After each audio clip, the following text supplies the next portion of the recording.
গত জুনের যুদ্ধে ইসরায়েলের আধুনিক বিমান বাহিনীর কাছে ইরানের সামরিক দুর্বলতা পুরোপুরি ফুটে উঠেছে।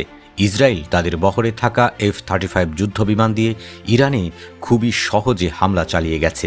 ইসরায়েলের এসব যুদ্ধবিমানের বিরুদ্ধে তেমন কোনো প্রতিরোধী গড়তে পারেনি ইরানের দুর্বল আকাশ প্রতিরক্ষা ব্যবস্থা। আর তাই এবার আকাশপথের যুদ্ধে ইসরায়েলকে টেক্কা দিতে রাশিয়ার কাছ থেকে সুখোই 35 যুদ্ধবিমান কিনতে জোর তৎপরতা শুরু করেছে ইরান।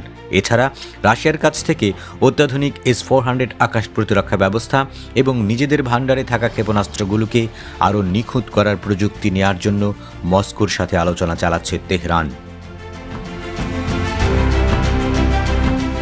কিন্তু পশ্চিমা গণমাধ্যমগুলো দাবি করছে এসব নিয়ে অনেক আলোচনা হলেও সুখোই 35 যুদ্ধবিমান ও S-400 আকাশ প্রতিরক্ষা ব্যবস্থা ইরানের হাতে কবে আসবে, এমনকি আদৌ আসবে কিনা সেটি নিশ্চিত নয়। ইরান আগেও কয়েকবার ঘোষণা করেছিল রুশ সুখোই 35 যুদ্ধবিমান খুব শিগগিরই তাদের হাতে চলে আসবে, কিন্তু এখনো পর্যন্ত এগুলো হাতে পায়নি তারা। তাই এবারও শুধু কথার ওপর ভরসা করা যাচ্ছে না বলে মন্তব্য করেছে পশ্চিমা গণমাধ্যমগুলো। ব্রিটেনের একটি গবেষণা প্রতিষ্ঠান এবং সামরিক বিশেষজ্ঞদের প্রতিবেদন অনুযায়ী ইরান রাশিয়ার কাছ থেকে সুখোই 35 যুদ্ধবিমান, ভূমি থেকে আকাশে আঘাত হানতে সক্ষম S-400 এর মতো আধুনিক ক্ষেপণাস্ত্র ব্যবস্থা ও নিজস্ব ক্ষেপণাস্ত্রের আঘাতের নির্ভুলতা বাড়ানোর জন্য রাশিয়ার কাছে থেকে প্রয়োজনীয় প্রযুক্তি চাইছে।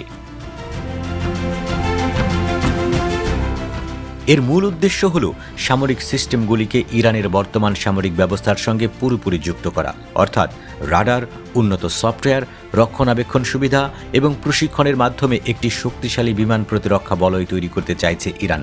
তবে রাশিয়ার সঙ্গে জোর আলোচনা চললেও কখন এই অস্ত্র সরবরাহ করা হবে তার কোনো নির্দিষ্ট সময়সূচি ঘোষণা করেনি মস্কো ও তেহরান কেউই।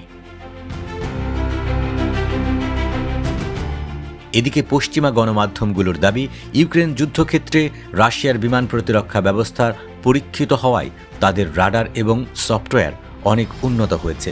রাশিয়া এখন নিজ দেশে আকাশ প্রতিরক্ষা ব্যবস্থা আরও বেশি পরিমাণে তৈরি করছে। পরিস্থিতি অনুকূল হলে এগুলোর কিছু অংশ ইরানকে ধাপে ধাপে তারা দিতে পারবে বলে ধারণা করছে পশ্চিমা সমর বিশেষজ্ঞরা।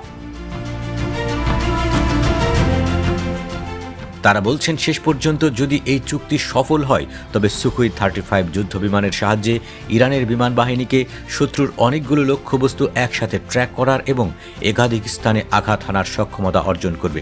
এর ফলে ইরান আকাশপথে ইসরায়েলের মতো প্রতিপক্ষকে আরও ভালোভাবে আটকে দিতে পারবে। তবে এসব অস্ত্র ইরান হাতে পেয়ে গেলে মধ্যপ্রাচ্যে ইসরায়েলের সঙ্গে নতুন করে উত্তেজনা এবং অস্ত্রের প্রতিযোগিতা শুরু হতে পারে বলে সতর্ক করেছেন বিশেষজ্ঞরা।